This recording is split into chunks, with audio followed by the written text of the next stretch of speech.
We want to do a joint welcome today. It's a very, very special day, especially because we celebrate almost 5 years of the Race to Resilience, 4 years of implementation, from pledges to plans to delivery of results, collective results. And we want to be doing this together to show our appreciation and also what we think about the best part of this campaign. What do you think, Maria, is what most excites you about welcoming to this event? Thank you, Marcia. Welcome everyone to the Resilience Hub, the official home of the Race to Resilience for the past 5 COPs, actually. So incredible. I'm very pleased to be here with all of you, and I think I have 3 main keywords to describe this journey. The first one is the leadership of the partners, the commitment. It has been unique. We have here today partners that joined back in 2021 on the road to Glasgow, when Gonzalo and Nigel came with this ambitious idea to bring people at the center of the climate action agenda. Partners like the International Coalition for Sustainable Infrastructure here, Scale for Resilience, Cities Race to Resilience. So many partners, Build Change, Regions 4, wonderful partners that have been committed every year, not only having set already aspirational pledges, but also delivering on implementation. So I'm very excited to celebrate you all. Thank you for joining us. And exactly that's right. The campaign is there because of the work of each of the partners, the dedications, the learning curve, the science-based approach for really delivering and helping us demonstrate how people increase resilience, the technical team that supported it, the technical secretariat, the advisory group that help us inform methods and be sure that we can deliver robust science-based results. This is what matters, and this is why we're so happy to welcome you to this moment that we have today. It's a unique milestone, but I cannot just celebrate the partners, the results, the technical capacity of the team and the advisors that we have. I also want to celebrate the team that is behind it. And we shouldn't be there if it's not for your leadership and enthusiasm. So thank you as well for helping me welcome this event with a wonderful manager that we have. Thank you, Marcia. And also special acknowledgement to our global ambassadors who have been supporting and championing the campaign. And with us today is the incredible Gonzalo Muñoz, former high-level champion of COP25 and global ambassador of the race. Thanks so much, Marcia, Maria, and us.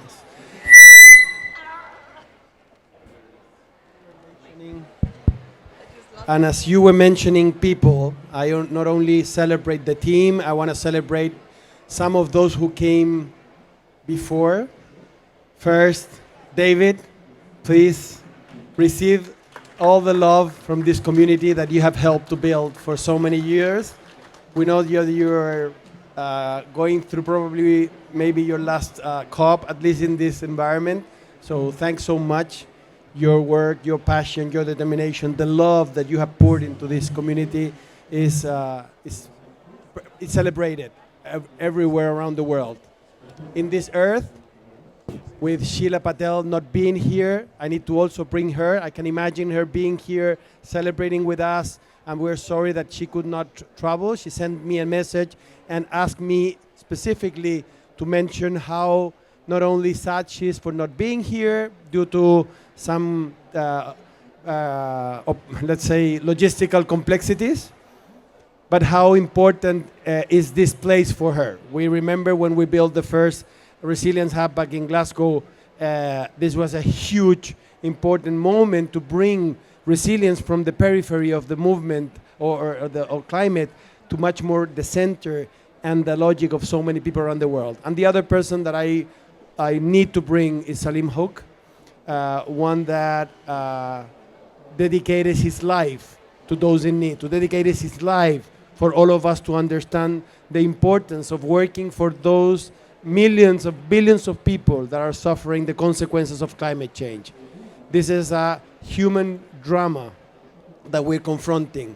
Back in 2020, like before we launched the Race to Resilience, it was hard to understand what was that metric that was equivalent to the 1.5 degrees in mitigation. We have just launched the Race to Zero, and it was tracking a lot of attention. It was mobilizing a lot of non-state actors and even governments around the logic of mitigation in a very concrete way. But what was that logic when it comes to resilience? And it's evident, but maybe for some people it's not. It's people. And those people at that time were 4 billion people, mostly women and girls from the global south that are suffering the worst consequences of the climate shocks. Those women and girls and those communities are mostly in rural areas where they are confronting drought and fires and floods, and of course they are losing their capacity of survival and having the capacity of drinking water and having and providing food for their families. Then, of course, rural community, people that are being forced to migrate to cities in a very unsafe way in many cases, living in poor environment with no right shelter, being absolutely exposed to heat waves, to floods, to even extreme cold. And of course, people living in coastal areas where we know sea rise affects that capacity of survival. We launched the Race to Resilience with a hope, the hope of creating a community, the hope of bringing science, evidence, but also with the capacity of mobilizing the whole of the community, starting with non-state actors.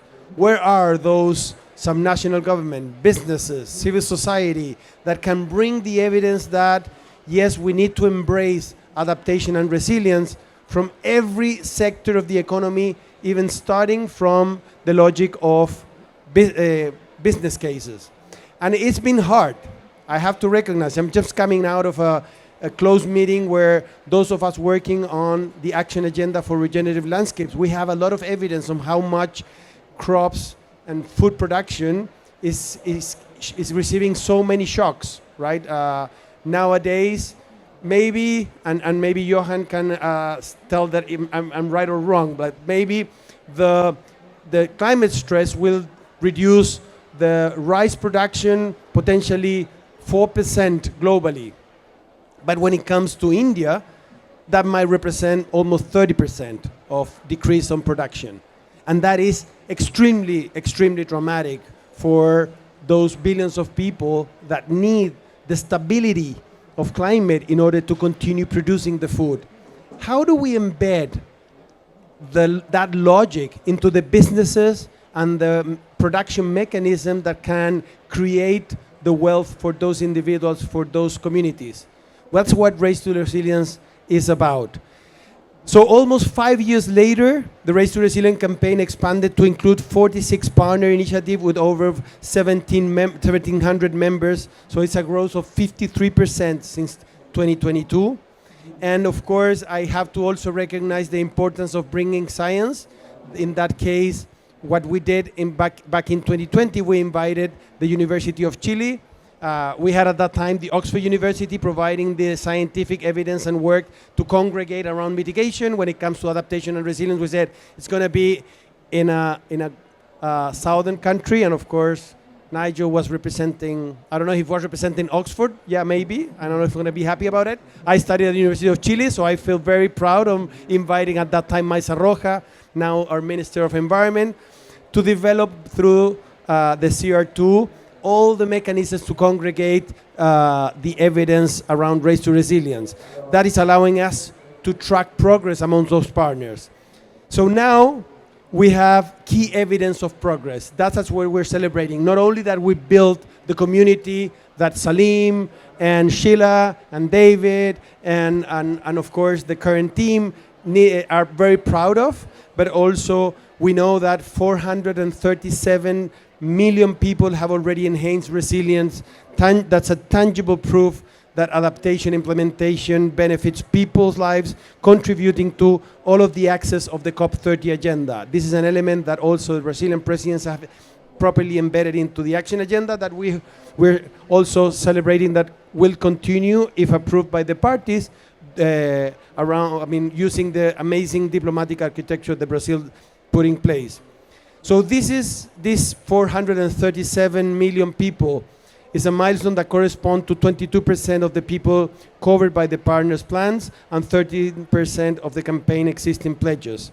That means also 18.4 million hectares of ecosystem that have been protected, managed, or restored across 78 countries, underscoring the essential role of nature as a resilient infrastructure. And then $4.2 billion in adaptation finance that has been deployed, signaling early progress towards scaling investment and expanding access to finance under the finance and enabler axis of the COP30 Action Agenda. And I want to refer to this last element. Of course, we know that when it comes to accelerating progress, that happens very rapidly when financial institutions provide the resources and align their own incentives. In the discussion that we were having today, the sector of the economy that is probably the one that can accelerate, that indeed accelerated the creation of Race to Resilience and can and hopefully will help us accelerate this progress, is the insurance sector. We know that this is about risk. We know that we're now in a situation where risk that was not necessarily well understood and well incorporated some 5 or 6 years ago, now it's very well incorporated, that insurance companies know that they need to provide new conditions for businesses to thrive and for government to be more stable. So now we know that it's a time when we can, and Race to Resilience can provide the link of the insurance sector to all of the other sectors of the economy to generate the conditions that we require for being resilient and solve at least that part of the climate crisis when it comes to adapting ourselves. So with that, again, I want to celebrate the team, Marcia, Maria, Sabine. Thank you for what you have been doing. Please keep it up and keep doing the work. And thank you for those that came before, and thank you for this community that has been like so strong as it's like, yeah, let me go back to, in COP26, we noticed that the Race to Resilience pavilion, the Resilience Hub, was like a house. We noticed the human element in this place. So therefore, I not only want to celebrate that, but also thank to the Peruvian government for having done, allowing us to have the Resilience Hub year after year, and hoping that sense of warmth will continue, not warmth in terms of the temperature that we're suffering here, but that warmth will help us to be more and more resilient and keep on building the community.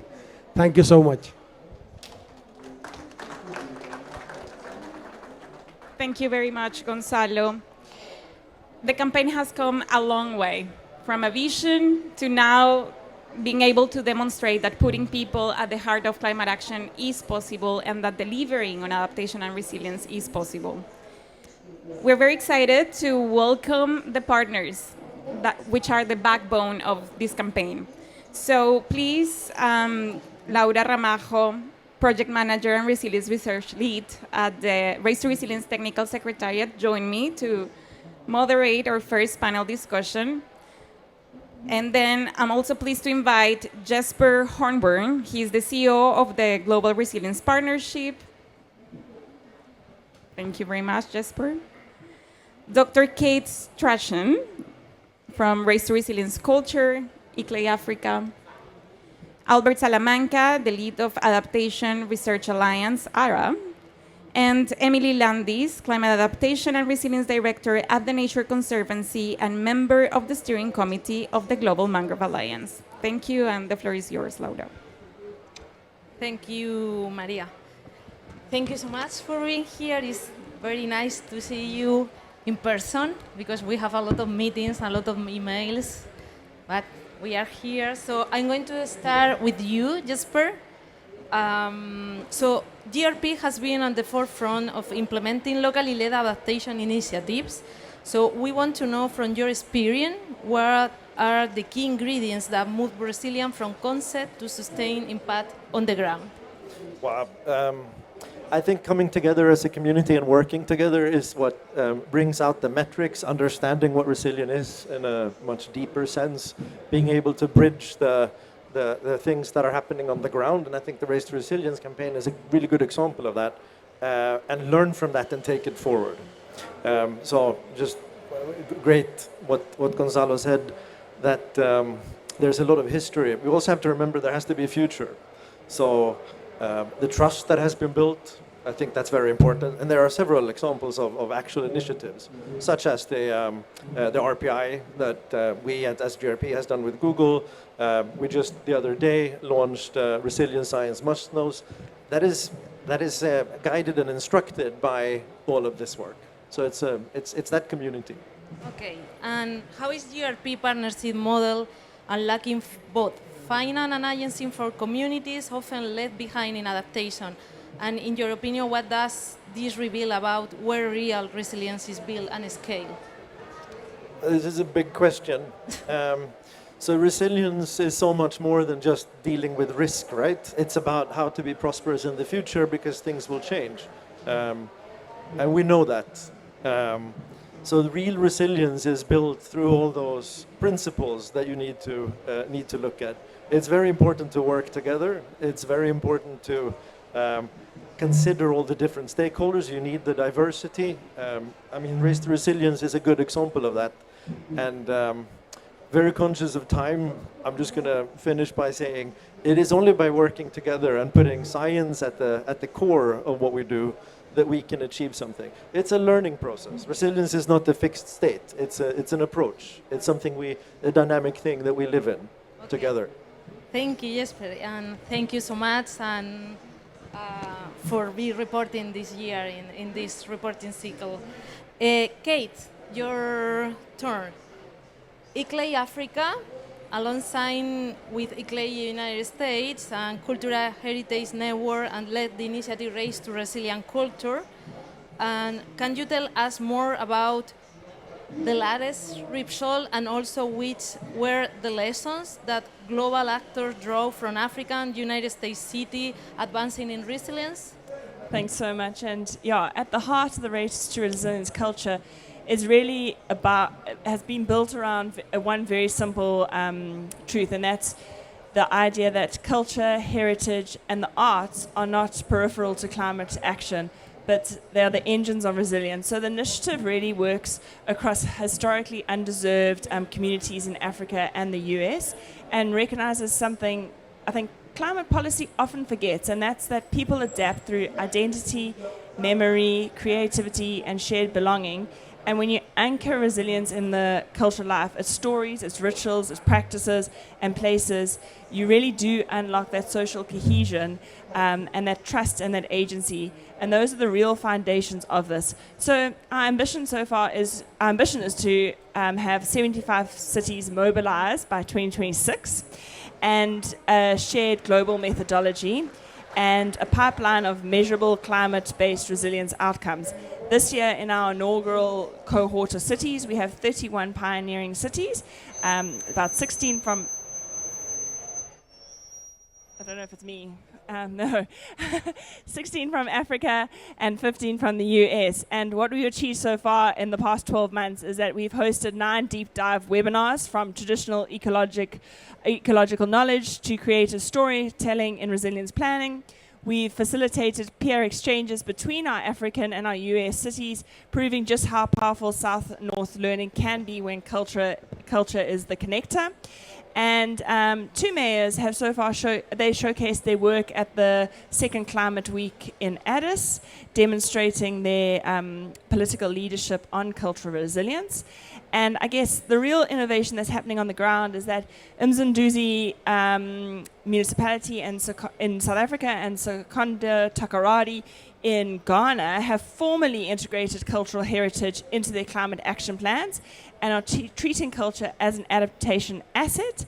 And then Hagasseria in Somaliland, communities have used photo voice and they've and art and other things and storytelling to really document flood impacts and local solutions. And children even have joined in drawing sessions that have become tools for disaster education. And then I guess your second question very quickly was the lessons that have come out. And I think there's 4 lessons so far that really stand out, and that is culture is not soft, it's catalytic. It mobilizes people faster than any policy document ever will. Place-based stories matter. So when climate action resonates with identity, with who people are and where they belong, it becomes something communities protect and sustain. And then resilience is relational, social cohesion, trust, collective memory. These are are as essential as infrastructure when disaster strikes.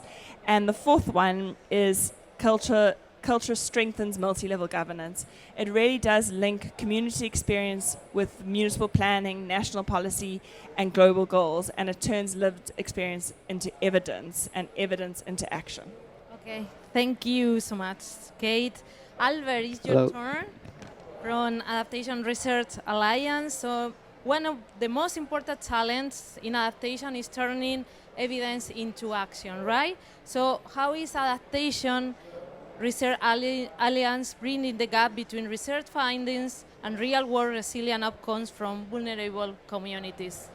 Thanks, Laura. So, ARA, or the Adaptation Research Alliance, is a global coalition for action-oriented adaptation research. With regards to the question on how do you turn evidence into action, the first thing we have to be mindful of is we really have to be intentional in the way we formulate, we collect that evidence. So, because evidence by itself will not just turn into action, right? We also need to have knowledge brokers who can effectively turn those knowledge or evidence into action. And then part of also being intentional is that we have to ensure that when we formulate our research questions or the designs of our evidence gathering, we have to take into consideration user needs. So that means we have to ensure that they meet the requirement of our users. And then we have also to think in terms of impacts. What are the impacts? What is the change that we're hoping to achieve? And also in that process of formulating that evidence, we have to co-produce them with the users and also with communities. And then that has also to be guided by principles of equity. So in other words, they're not just communities are not just object of the research, but they also have a voice, a contribution in that research. And important also to think in terms of flexibility, so learning by doing, ensuring that we learn as the process evolves, we're learning from it. And importantly as well, we have to ensure that process of collecting evidence also build capacities among communities. Yeah, thank you, Albert. So in your opinion, what kind of research, innovation, and methodology are the most needed now, right now to accelerate resilience? Yeah, so I think the question is how do we accelerate resilience, Yeah. right? I think the other important question, aside from just accelerating resilience, is also accelerating accountability. So how are we holding, for example, those who are causing the problem accountable? How are we holding those who have been historical emitters to be accountable? And how do we hold also our governments to be accountable, particularly for vulnerable groups and communities? So to me, alongside the race to resilience, there's also a race to accountability, because that's essentially what the conversation has been at the beginning of the COP, right? Where is that accountability? Yeah, thank you, Albert. And Emily, it's your turn now. So from Global Mangrove Alliance, so coastal regions are suffering and experiencing the most probably impact from the climate change, right? So what insights from the Global Mangrove Alliance show how mangrove and coastal ecosystem restoration can reduce these risks? Yeah, thank you. So the Global Mangrove Alliance is a coalition of over 100 NGO members. And in our country chapters, we have 14 of them across the world, and we have 100 members within there. And so what we've seen with resilience is mangroves reduce wave attenuation by 66%. When Hurricane Dorian hit, of course, a category of that nature is going to be devastating, but the flooding was reduced over time faster in the areas where there were mangroves compared to the areas that there were not. And so the science can't lie. Mangroves are critical for natural insurance when you see these things hit. And so it's been something as a journey that we've had with the Global Mangrove Alliance team is what is the best way to do restoration? How can we do it scientifically? How can we do it in the way that is going to be grounded also in reality and what local communities are able to do? And so that's been a big journey that we've had with our coastal communities because, as you said, local ecological knowledge is critical. People understand they care about their mangroves. It's not that they want to destroy them. They also want to feed their family tomorrow. And so it's trying to find that balance between saving your mangroves, but then also finding the benefits and businesses that allow the communities to thrive so they can continue to have that resilience benefit. Okay, thank you. So as you know, Race to Resilience is presenting this year, in the first cumulative results from the partners of the campaign. So in your opinion, what are the biggest implementation lessons that you can bring from coastal and ecosystem-based adaptation project from planning to delivery? So actually, I was on a panel yesterday, and one of the things that someone else said, which just resonated with me, is stop calling it nature-based solutions. Stop calling it things like that. Just call it. It's infrastructure. It is literally infrastructure. It is no different than a seawall. It's no different. It is bankable, and we need to stop pretending it's something different because it's not. And I think that was the first lesson as we've been talking with the private sector is changing the language we use, changing the data we use to convince them because we are providing just as much benefit in many cases as this other not natural infrastructure, and ours comes with co-benefits. And so I think that's really something that resonates in how we have to communicate our work.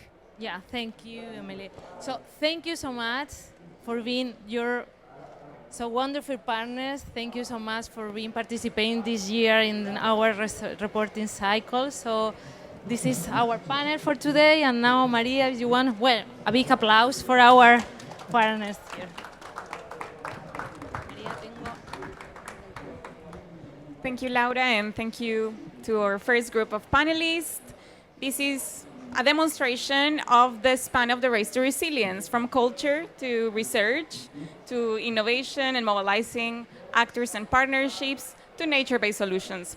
So now I'm pleased to welcome our second dialogue moderator, Marco Willi. He's the lead of the technical secretariat at the Race to Resilience campaign, to introduce our next panel. Thank you very much, Maria, and thank you very much for our speakers, because as Maria said, it has been very, very interesting to listen to all of you. So very much different, so much learnings from all these years together. But there's more, there's much more. So we want to have more experiences here shared with us. And so I want to invite here to the stage, first of all, Melissa Kran. Melissa is the program manager at Regions 4 and the Region Setup program. Melissa, please take your seat here. We also have Chris Armitage. Chris is the CEO of the Global Evergreening Alliance. Welcome, Chris. Thank you very much for joining us here. We also have Sabina Carluccio. Sabina, please come to the stage. She is the Executive Director of the International Coalition for Sustainable Infrastructure. And finally, last but not least, sorry, it's very hot here today.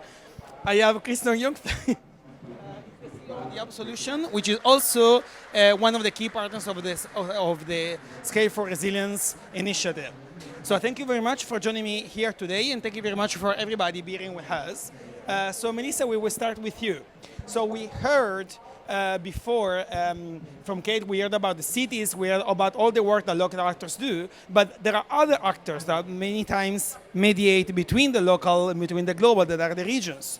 So Melissa, tell us a little bit, regional governments are uniquely positioned to mediate in this work, and how can regions adapt, strengthen this bridge? How can you ensure that resilient action is both responsive to the local realities, but at the same time helping shaping national adaptation plans? Yeah, thank you, Marco. I hope you hear me well. Thank you for this question. And also, so I represent Regions Adapt, and Regions Adapt is the platform that drives the participation of states and regions within the Race to Resilience since the start of the launch of the campaign. So we really work at aligning the efforts of states, regions, and provinces around the adaptation policy goal. And we really work with our members to work on assessing risk, planning ambitious adaptation actions, and reporting on progress. We report these progress notably through the Race to Resilience. And one of our goals is actually very much aligned to the Sharm el-Sheikh agenda, because we are pushing to reach the target of 100 states and regions with ambitious adaptations plan. And this is really something that we do through our communities of practice and our different regions voice campaigns, where we're really trying to highlight all the work that states and regions are doing on the ground, notably in partnership with the Race to Resilience. Thank you very much. Regions are very much and growing important for the work that is happening, and the number of regions also been growing a lot. So thank you very much for the work here. Chris, we also heard before from Emily the work that nature is so important in all the work they've done here, and we know that the Evergreening Alliance is also very much working on that. It has mobilized massive landscape restoration efforts across the world. So how are these nature-based actions helping communities adapt while protecting ecosystems? Thanks very much. Probably the best way to answer that is to break it down into a few different parts. Firstly, looking at the impact it's having at the farm level. Our programs are collaboratively developed, but they really are massive in scale. And they're building on decades of proven development practice in terms of supporting communities to adapt sustainable livelihoods approaches and value chain development for local markets that align with their own identified needs and interests.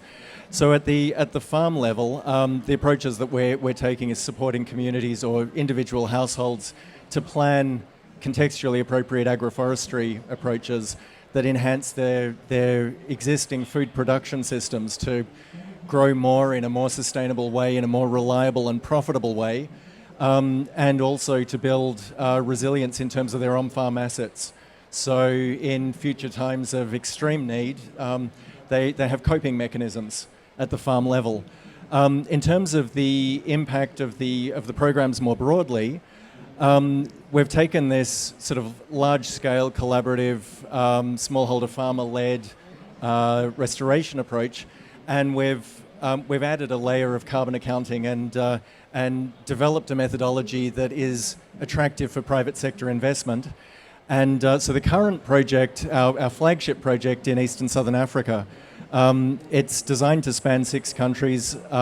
When it's fully implemented, it'll support around 1.5 million individual smallholder farming households, restore about 1.8 million hectares of degraded smallholder farming lands. At present, to date, we're 3 years into implementation. Probably the first year was spent innovating and pioneering approaches to adapt existing carbon methodologies and standards to support this kind of large-scale fragmented kind of project. But to date, we're supporting 310,000 smallholder farming households.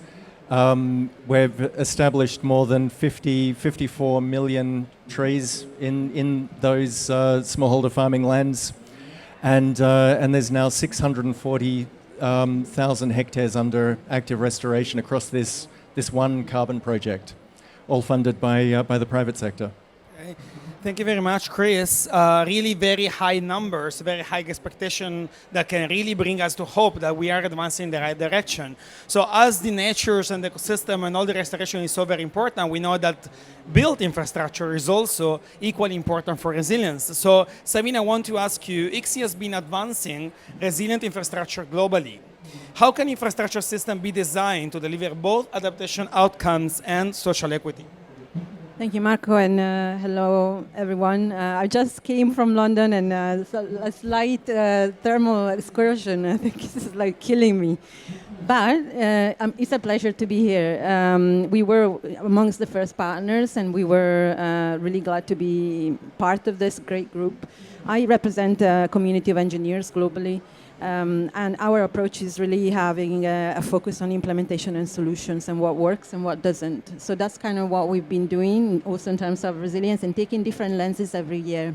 This year our lens is gender equality, disability and social inclusion, and exploring the nexus between climate, infrastructure and Gen Z. So it's just something that perhaps is kind of looked at infrastructure and climate, Gen Z and infrastructure, but actually the nexus of that is still not very well explored, and then also the solutions are being considered and are not really well understood. And so that's kind of what we've been doing, curating in this report that I launched next week. I wanted to maybe get a couple of examples to just bring it in. One is the cool bus stop in India. That's been designed, it's fairly cheap, it's $9,000, but designed with women and elderly commuters, but kind of reduces temperature by 7 degrees. And another example is a trail bridge in Rwanda, which is a last mile bridge that connects really the communities to the market. And so this kind of engineering solutions with the social equity and climate, that's kind of what we've been exploring this year. Thank you very much, Savina. Very inspiring, really, to hear about this. But we know that to reach the people, to help that, we also need to make sure that they can also get the resources and finance for what they need. So Scale for Resilience has been helping connect financial institutions and vulnerable communities like smallholders or micro businesses through digital tools and alliances with microcredit institutions in the Global South. How has this helped create adaptation and resilience? Yeah, thank you, Marco. With the Scale for Resilience, we focus on the most vulnerable populations, so regularly smallholder farmers, rural communities which lack access to capacity building services and funding in order to build their own resilience. We represent, or we unite a bit more than 100 inclusive financial service providers, and over the last 3.5 years, these service providers have disbursed over 21 million loans for almost $12 billion to vulnerable populations. A mere 2% of this is oriented towards adaptation and resilience. So we are talking about 411,000 loans for a total of roughly $770 million. So we still have a long way to go. We want to measure climate risks as part of the KYC and loan evaluation processes, and we work based on taxonomies that we develop with these institutions so that they have a clear menu, a catalog of climate solutions which are contextually adjusted, which are really locally available and which can be then used for investments from the most vulnerable. That's what we do. Thank you very much, Christoph. Very inspiring, very important. And we have heard in all of these what all these initiatives have done to be creating resilience, to be advancing adaptation. But we also know that we need to do more, that there are many things upcoming. So I want to go back to you, Melissa, very quickly, if you can. We know that we just launched a new platform. This platform is called the Just Resilience Action Platform, or JRAP. How does this help subnational governments access finance, specifically, and technical tools for adaptation? Yep, indeed, this builds from the work that we've been doing these past years. Actually, this year, I have a slide there. I don't know if it's possible to share it, but we've just launched this year our Region Setup Progress Report on subnational finance, with really the idea of looking at how subnational governments are accessing or not accessing subnational finance. Because this COP is, as we hear a lot, as many, the COP of implementation. And we see that subnational government is a right level to accelerate implementation, as they're both between the national levels, so operationalizing the global goals, but at the same time very close to the communities, very close to the local realities. But in our report, we see that there's still only 3.4% of climate finance that reaches to adaptation, and there's less than 17% that reaches local communities. So in this report, we tried looking at what are the barriers, how are climate finances really reaching the ground. So I'll invite you to see, there's lots of examples available, but we still noticed a real need to put projects in relations with solutions, financial solutions. So this is, on my next slide, like you mentioned, the Just Resilience Action Platform, which is the idea of building a pipeline, really connecting projects that have both trying to benefit ecosystem, but also people, and trying to build through the Just Resilience framework and connecting viable projects with potential sources. So this is a new project that we're very excited about. So I'll let you explore it a bit, but this is one way we're trying to accelerate the change. Thank you very much, Melissa. So take out your phone, get that QR before it goes away. And going in the same direction, Chris, because millions and billions are being mobilized by resilience, but in a very similar way to what Melissa was saying, we need to be sure that restoration and a process also remain locally owned, but also financially sustainable over time. So what are the best approaches to do that, in your opinion? Well, I'm probably a little bit biased towards our own approach of our flagship program, but I'd say more broadly, if we're going to come up with approaches that deliver some sort of transformative impact over a long time horizon, and that really move the dial on a globally significant scale, while maintaining local ecosystems in the interests of communities on the ground, there are some key factors. Firstly, I'd say that I think we've all come to terms with the fact that there isn't enough philanthropic or grant funding to deliver the resilience that we need to see at the grassroots. It has to be mainly delivered with private sector funding. And in keeping with that, the projects that most investors are interested in committing to are, by their nature, very large scale. They're wanting to keep transaction costs down. This also lends itself to projects that mitigate a lot of the inherent risks associated with nature-based solutions and resilience programming, because it allows us to work over very large geographies in a dispersed way that naturally mitigate a lot of the natural impacts, but also across jurisdictions, navigating some of the political risk. Of course, it has to be community-led. Any project that's going to have long-term impact needs to be designed with communities to align with their identified interests, supporting them to adopt practices and ways of undertaking their own livelihoods that they see as valuable. So if they're not part of the design process, it's never going to get out the gate. But also, this is what leads to the permanence of a project, which for a carbon project or any investable project, I think permanence is absolutely key. So it's just a few factors that I'd say are probably universally required across projects that are going to ensure that we maintain local ecosystems or take the pressure off local ecosystems while delivering on the community benefits directly. Thank you very much, Chris. And I know that ICSI also has been working on principles for nature-positive engineering in infrastructure so that we can achieve measurable resilience, we can achieve ecological gains while doing infrastructure. So what can you tell us about this, Sabina? Thank you. I think it's nature-positive engineering is a newly coined, I guess, terminology. But where we saw the need to evolve the engineering profession from doing harm to doing no harm to actually evolve to do more good, moving towards, you pass sustainability, move towards regeneration. But this is a mindset shift for engineers that need to be seeing nature as an ally, as a solution, nature as infrastructure, as Emily was saying, and then nature-based solution as part of what can be implemented. But what we need, I'm just going to link to what everyone else was saying, but we need the evidence and the science. As well as the engineers, they kind of need that evidence to be able to integrate solutions that include nature that is so dynamic and is so, to a certain extent, unpredictable and probably not future-proof in a future that is warmer than now.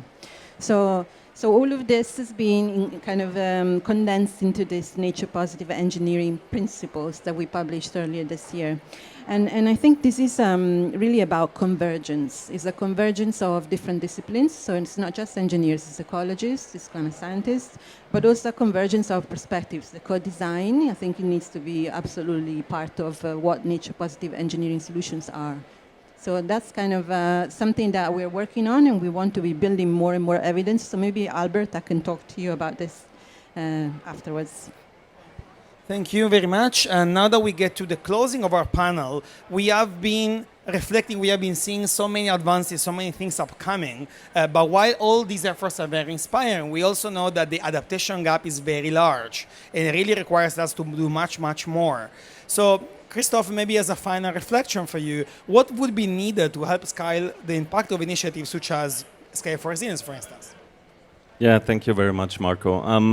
Actually, I usually pride myself not needing any notes when I'm on a panel, but now I'm just a messenger. So over the last couple of months, we have organized two South knowledge exchanges between the Caribbean and Ecuador and Senegal and Guatemala. And we worked with the institutions on what do they actually need in order to scale what they're already doing. And I'm pretty much reading.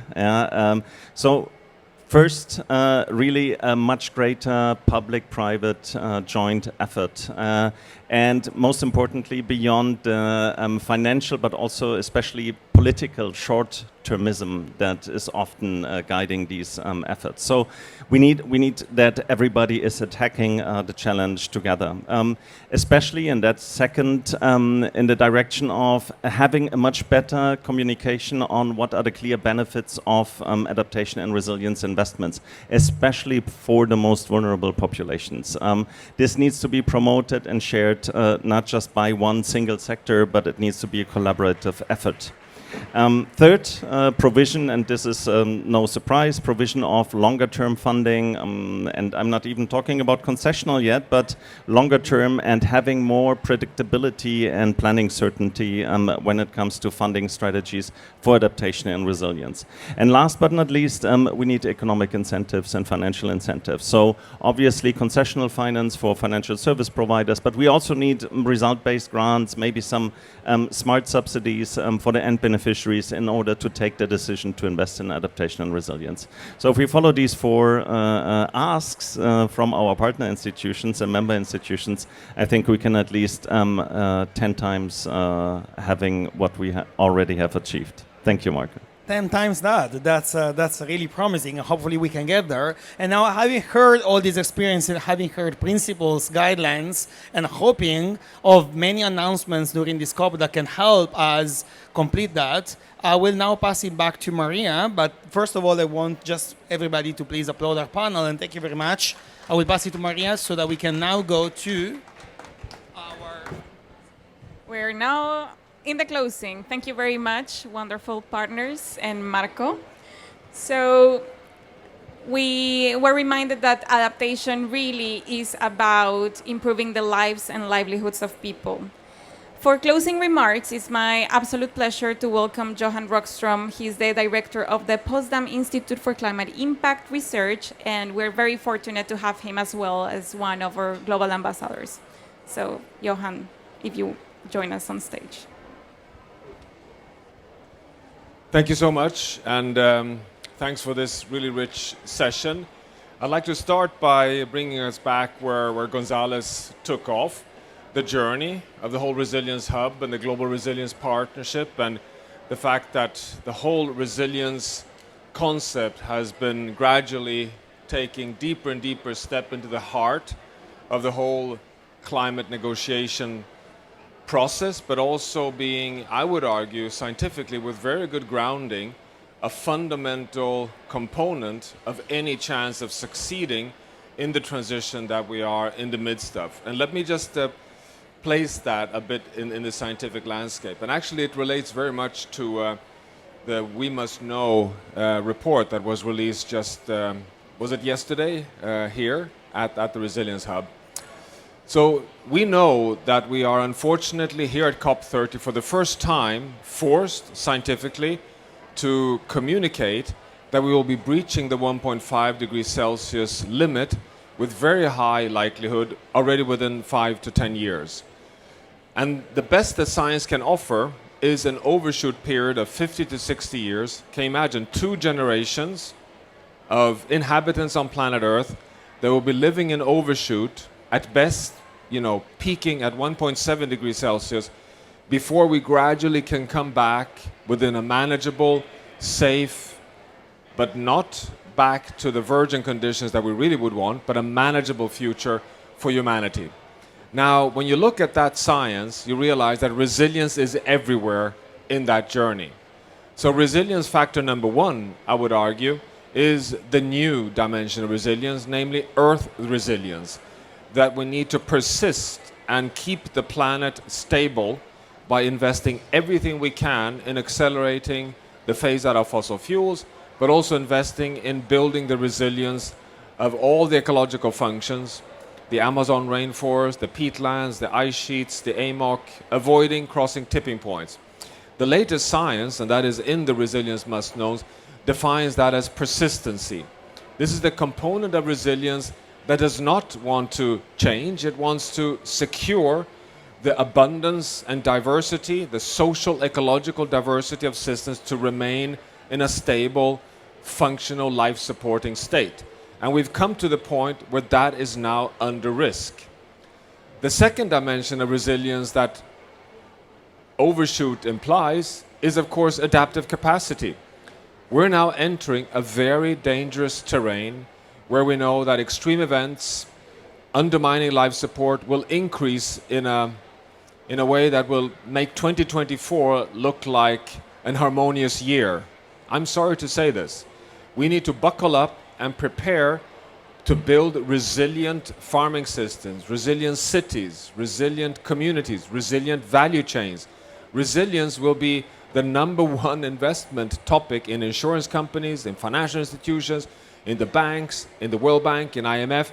It's not a coincidence that resilience has kind of got this all-time high in the vocabulary, but as in the We Must Know, and as you all know, it's being also misused a bit as a buzzword because it's not really understood what it really implies, but it's a very operational, strategic investment in abundant ability to cope with stress, and we will need that more than ever.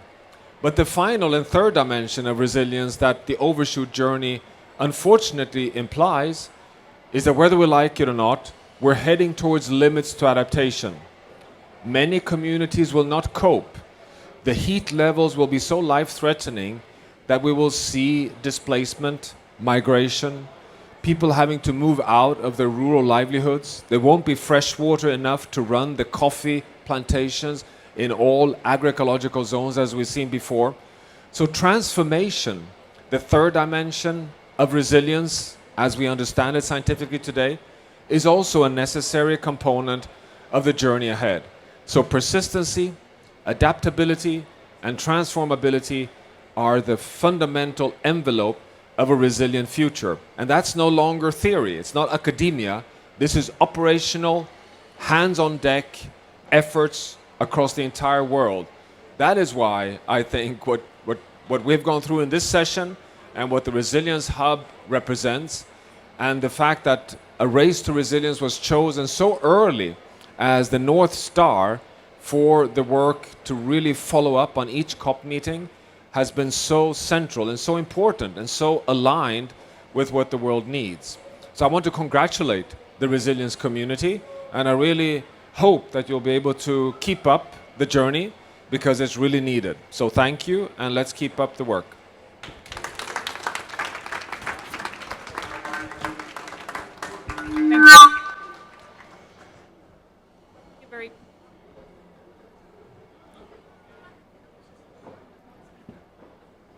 Hello. Okay, great. Thank you very much, Johan. Yes, we take a moment to celebrate progress, but we need to speed and scale action. With that, I would like to invite you all to join us for a small celebration we have with some drinks. So, and I'm passing to Ramiro for the toast. No. Ouch. Sorry. Hi, everyone. No, just to let's celebrate. I'm here just for the drinks. And after what Johan just said, let's really thank you for all your commitment these 5 years. This resilience report would not have happened without all of you. And we really want to encourage, as Johan said, the future is going to be a lot more complex. We're just going to need to do a lot more of this resilience. Thank you very much. And with that, we'd like